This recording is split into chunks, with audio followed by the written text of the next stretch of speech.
Hey everybody, this is Flavio Romeo, and this episode we talked to Rick Camacho, who is raising money he put together a craft show for the Hawthorne Christian Academy Choir, the Servants of the King. They just got back from San Diego and had an amazing competition. It was a national competition. Choirs from around the country got together, and the Servants of the King, the Hawthorne Christian Academy Choir, swept the gold medals. I mean, they had an amazing showing, and Rick is going to talk a little bit about what they're doing this coming Sunday. They're going to raise some money because now they've been invited. The choir's been invited to go sing in England and Scotland, and it's pretty amazing. And these kids have to raise money on their own. So we're going to talk to Rick, and then hopefully next week or the week after, we're going to talk to Ann Painter, who is the choir director, and she's going to tell us all about the competition and all about what she's been doing with this amazing group of children. All right, enjoy the episode, everybody.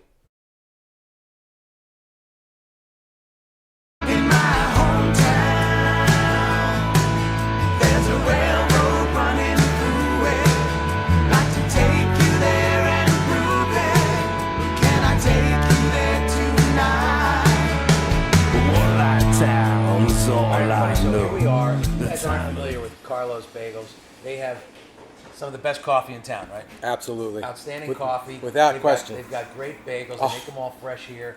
And you saw some of it. I'm going to show you some of the footage of some of the other things they do. It's right on the corner of Lafayette Ave and Warburton Ave. Right across the street from the municipal building and right across the street from Breeding Ground. We had them on the podcast and the Cigar Lounge.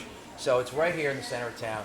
They make great food, but that's not why we're here. We're here because we're going to talk to Rick Camacho. Rick, thank you so much for coming on. I really appreciate it. Thank you so much for inviting me. Yeah. So I'll tell you a little bit about Rick. So Rick, you raise money. I do. And you do it. It's a volunteer thing. Mm-hmm. You don't get paid for it. You're not getting a cut out of anything. Zero zip nada. And the reason why I wanted to bring Rick on is because if you guys aren't aware, so the Hawthorne Christian Academy, right on 208 in Hawthorne, New Jersey, they have this amazing choir. I mean, the choir's been around for a long time. Yes. And it just every year they seem to get better and better. And recently, they were out in San Diego.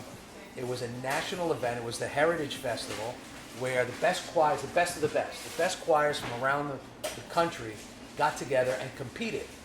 And they had 7 different categories, and Hawthorne Christian Academy won gold medals in all 7. They swept them. That's unbelievable. And we're going to have Ann Painter. She's the choir director. We're going to have her on shortly. But I want to talk to Rick because we have an event coming up that you guys are going to want to attend. It's coming up on October 29th. So tell us a little bit about the Fall Festival and what that does and what the money that's going to be raised is going to do. Sure. Well, I mean, the craft show, vendor fair, is going to be held at the school, at the pavilion. If you're not familiar, it's the lower height building to the right of the church, to the left of the school. Can't miss it, and we'll have people in the parking lot directing. But the real purpose of it is because of, as you just mentioned, Flavio, that they won all 7 of the top of the categories, that they were invited now to go on a tour of England and Scotland for their next spring break. I got goosebumps because that's the winner of that event. It's like, you guys did so well, we want to hear you sing in Europe. So they're going to Europe. I am not going to Europe. That's why we're at Carlos Bagels. That's right. But I'll be paying for my daughter to go to Europe. Oh, she's in the choir? She is. She is a soprano. In fact, part of the reason the choir is so good is Ann Painter. Because of your daughter? No. She's good. I mean, she and 6 others are part of the New Jersey All-State Choir. Oh, really? They auditioned males and females, and so they're going to be performing later this year. And what's your daughter's name? Abigail Camacho. Abigail Camacho. Shout out to you and the other people on the choir. That's awesome. Yeah, it's So a tremendous. They compete nationally as well. They compete nationally. No, not as individuals, but as a choir. As a choir, yeah. Yes, and then they perform locally. They'll do all kinds of things at the school, which you would expect. but they'll do nursing homes. Yeah. They'll do community events. Give back. It's all about give back because They're not making any money. they're not. They're kids. They're kids. And they're 9th through 12th grade, and they work so hard. I think part of it, and Ann will maybe tell you a little bit.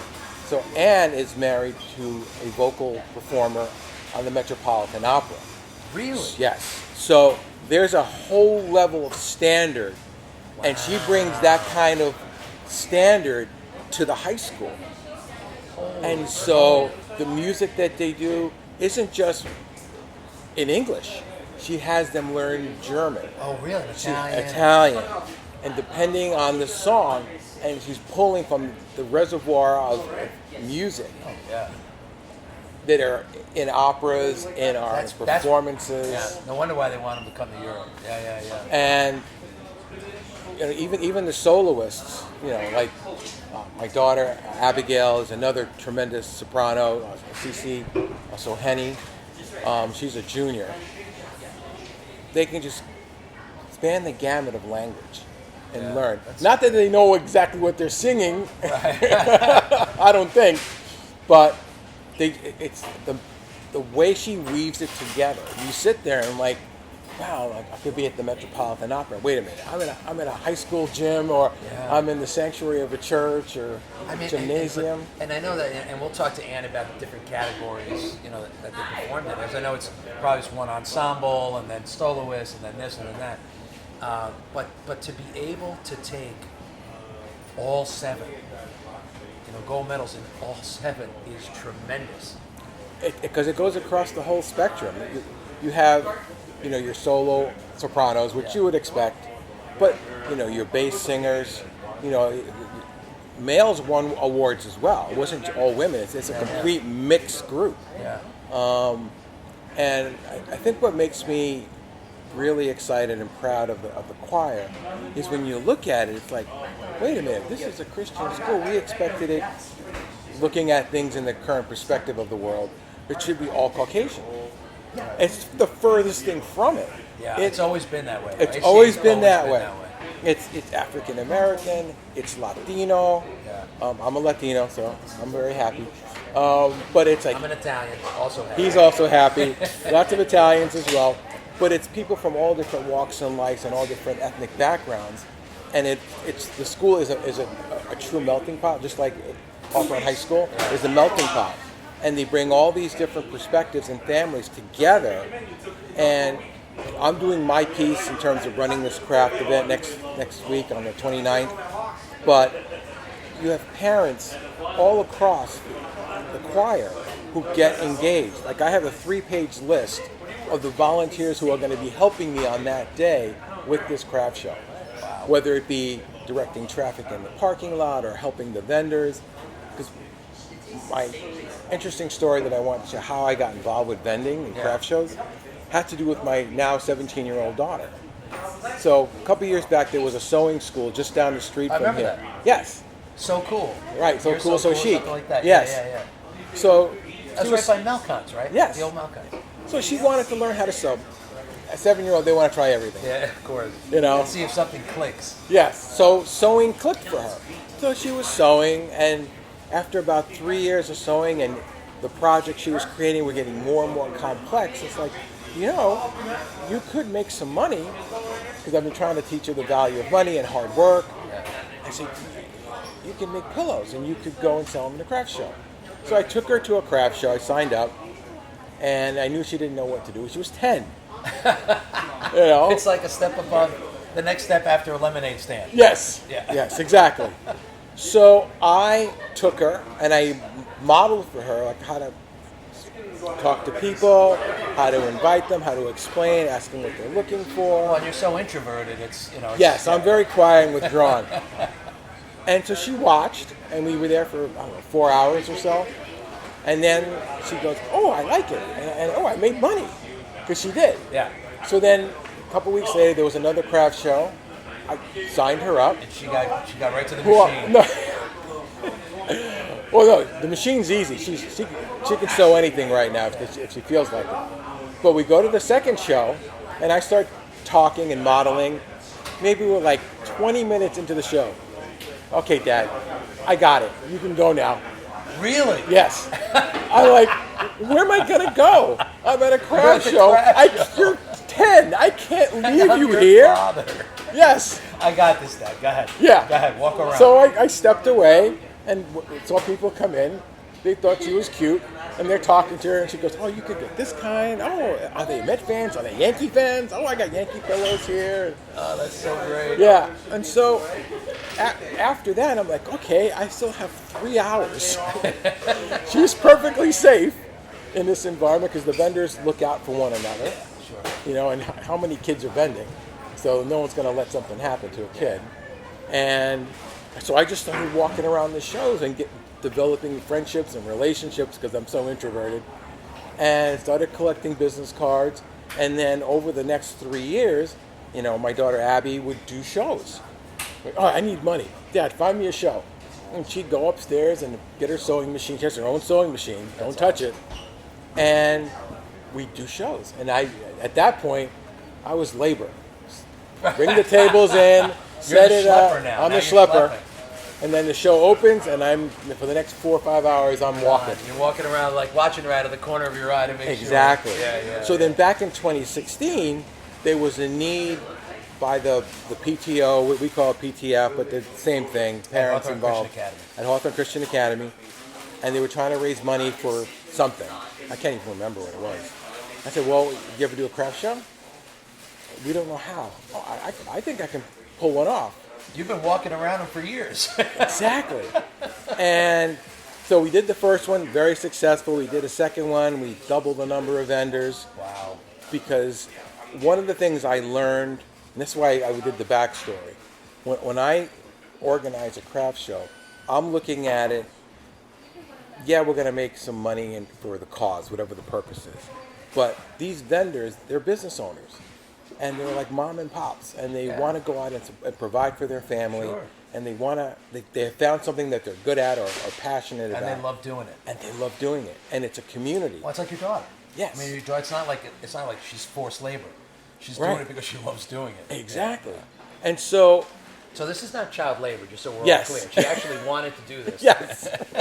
And she kept all the money. Right, yeah. Dad got nothing. I got zip. It cost me the gas to go. But I have such a passion for the vendors because I know them. I feel like I'm part of their community. So I don't look at a craft show as I'm the craft promoter and I got to find some crafters to come in. Right. I'm on It's the like a other big family. side. It's a big Yeah. family, because you've seen them. You've been around them forever. And they know me, and they know that I treat them well. So I really think out of the box in terms of what can I do to make this experience great for the vendors. Sure. My number one priority is promotion, get people to come out and shop. But once they're there, what can I do to make it better? So we feed them lunch. Nobody else does. Really? We order right up the block here at Tasty's Pizza. We get a dozen pies, and we get water. There's cases of water back there. Feed all the vendors. We feed the vendors. That's great. We have volunteers to shuttle the food out to them if they're just solo vendors. They don't want to leave their space that's nice. empty. So I really try to help them. This year, actually, we're sitting here in Carlos's bagel shop. I'm going to be talking to the owner because she now is doing some events, and I want her to come so we can do breakfast. As they're coming in to set up, we'll have Carlos's bagels there. Nice. And no cost to the vendors. It's like, here you go. I just spoke to Goffel Farm yesterday. They're donating a basket and a gift certificate for Thanksgiving turkey. And Oh, wow, like a raffle? yeah, and we're just going to give it out. I'm going back and forth. Do I make it an open raffle or just for the vendors? I'm leading vendor, but that's how I got into it. So they know that I'm looking out for them. I want to make sure that the environment is good, that they have help.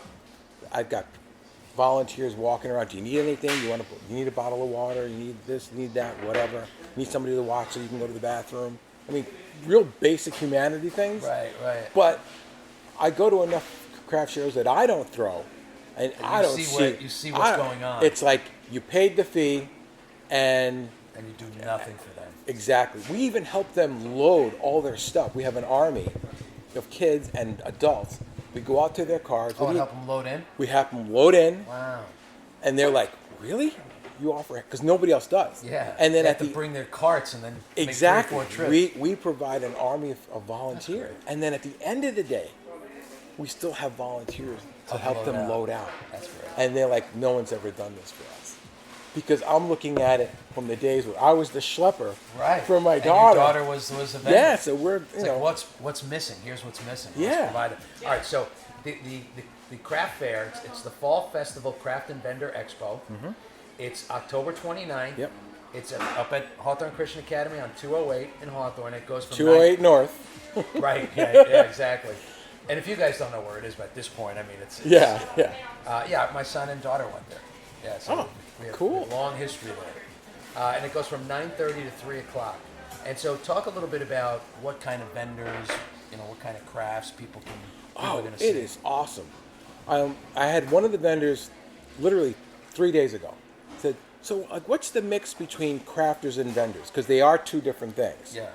And I said, I got a gut feeling what that number is, but let me go. I'm going to count up where we are today, and I'll get back to you with a number. And it was 52% crafters, 48% vendors. My gut was saying it was 50-50, so I was pretty close. Yeah. But it was 52-48. And what kind of vendors? What are they? Vendors could be like scented oils. Okay. Like a Scentsy. We have a Scentsy rep coming. Gotcha. Norwicks, which is another. Candles. Candles. Candles. They come from a company that people have heard of. Pampered Chef is another one who's they're going to be coming. there? Yes, they will be there. And so I consider them vendors. Right. Because they're repping for a product that's manufactured off-site. To me, a crafter is somebody who makes it themselves. Doing it, they're using their own hands. Yeah. So we have this 70-plus-year-old woman who lives here in Hawthorne, up on the hill, who came last year, and she makes pottery. And she wanted an opportunity to sell her pottery. And her neighbor at the time was part of the Music Boosters and invited her to come to be a vendor. She goes, I've never done that before. So she came, had a tremendous experience. She was the first application I got back for this one. Oh, that's great. And she brings all this just handcrafted, beautiful pottery. I've got a couple of crochet people. I got a couple of knitting people. I have a vendor coming who makes Christmas wreaths by hand. Wow. Weaves them and then decorates them. To me, that's a crafter. That's putting their hands to work to create something beautiful. It's a passion, and they're bringing it. And guys, listen, this is a great opportunity to pick up Christmas gifts, to pick up harvest gifts. If you go into somebody's house for Thanksgiving, pick up a little gift, handmade gift. Of course, check out the vendors. I'm always partial to the crafters because it is so hands-on, and you can tell it's a labor of love. So am I, because my daughter was a crafter. Yeah. She made the pillows that she was selling. Yeah, my mom was a seamstress. My dad was a tailor, and later in life, my mom started making. I don't even know how she got involved.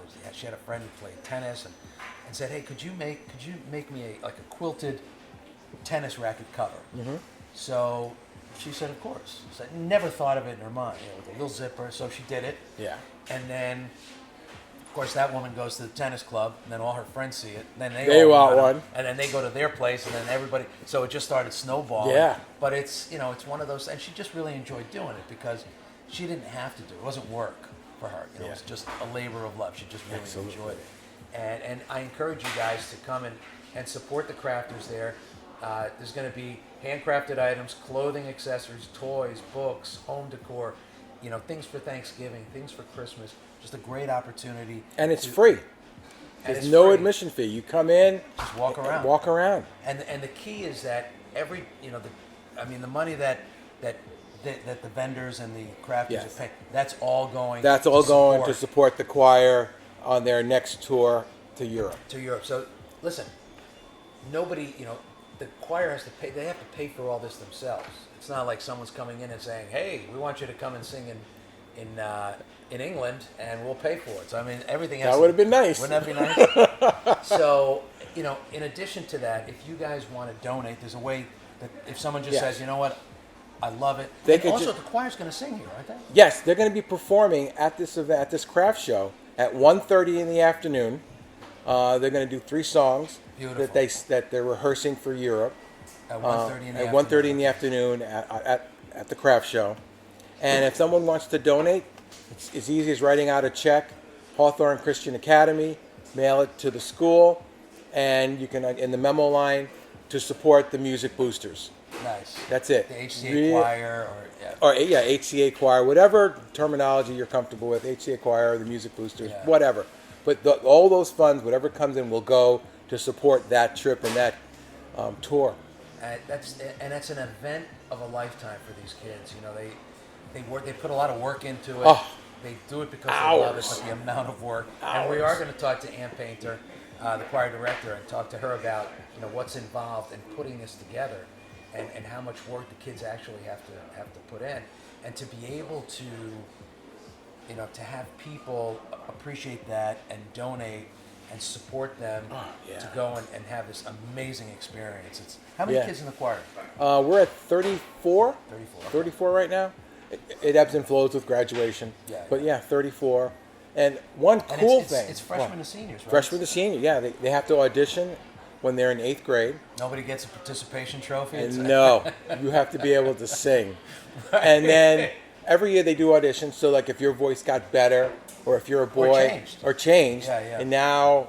So you might have been an alto tenor, and then all of a sudden you're a bass. Yes, yeah, it could be anything. Yeah. And as your voice matures, and they all get an opportunity to audition to try to become part of this because it is very special. They really, it's like imagine being at your child or your son being at a school that has just a rich history of football. The amount of expectations and pressure, and the amount of hard work and practice that they start training in June with running and weightlifting and everything else. It's the same for this choir. They could go and perform and get paid. Right. That's how good they are.